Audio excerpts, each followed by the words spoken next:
Hello,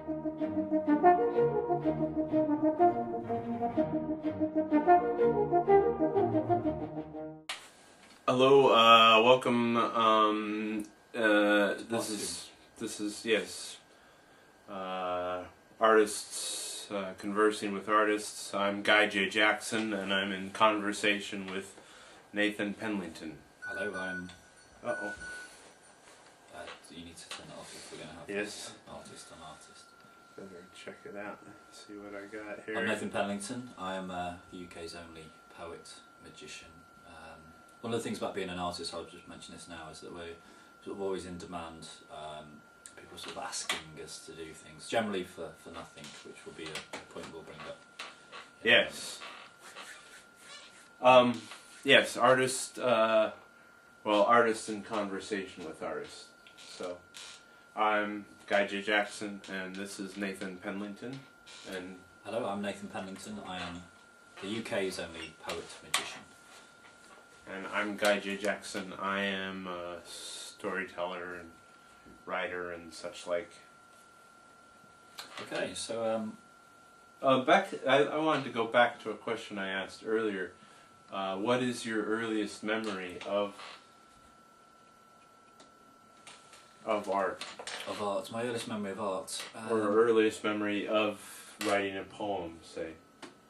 So I'm quite inspired by things that are almost poems, and I think most of the world can be transformed into poetry.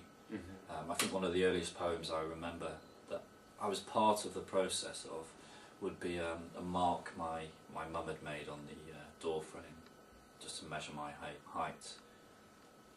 Just a tiny line. I think she put a cookery book on my head and then just drew a line across the top.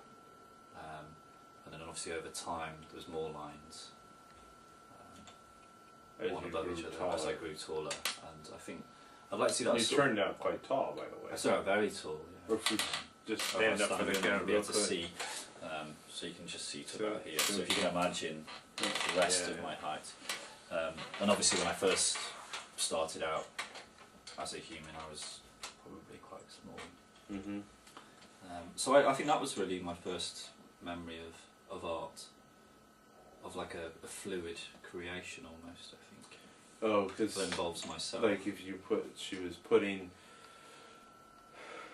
you remember like her putting the mark above your head and her putting the mark above, and then it became several marks on the door, and so like making a mark, you know. Yeah. I suppose you could look at it as like art. You know, it's about a series of marks that is made. Right? Yeah, it's like a series of, you construct, when you're writing something, you start, and then you make keep more marks over time. And you mark on the piece of paper, and you mark.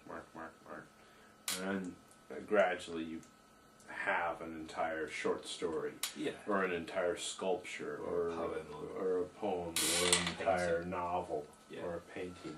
And I think that's really where it all began for me. That's or like, what was I thinking of? Oh, or a movie.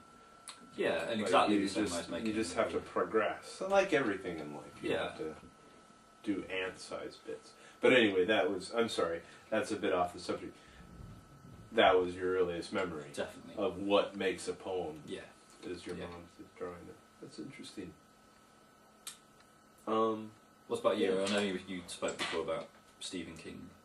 That's your first. Yes. Stephen King and my very earliest memory of writing was it was I can't remember which one it was, but I got out this butcher paper we had at home. My father was a butcher for a little while. So we had this butcher paper at home, or perhaps, anyway, somehow we got the butcher paper home, and you would roll it out across the carpet. So I remember like drawing a piece of, and I think I drew a movie frame by frame across the carpet, and that's probably my first memory of of like the process of writing something, because it, you know, I think the reason I brought that up about earliest memories is I think that according to psychologists anyway, your earliest memory is defines you. Okay, I see. Okay. So your entire life is based out on your first, on your earliest first memories. memory. So, for example, So my mum sort of measuring my height against the door frame. Mhm. Well, I suppose that's true. I mean, I suppose that my writing is always written from the viewpoint of my eyes, almost. It's things that I've seen, which comes from my height, doesn't it? My eyes will be at a certain viewpoint. So I suppose that I've got taller, then the angle changes slightly in my writing.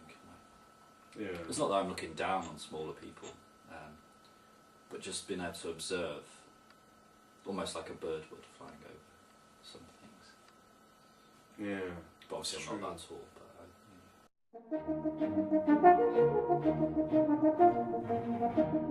But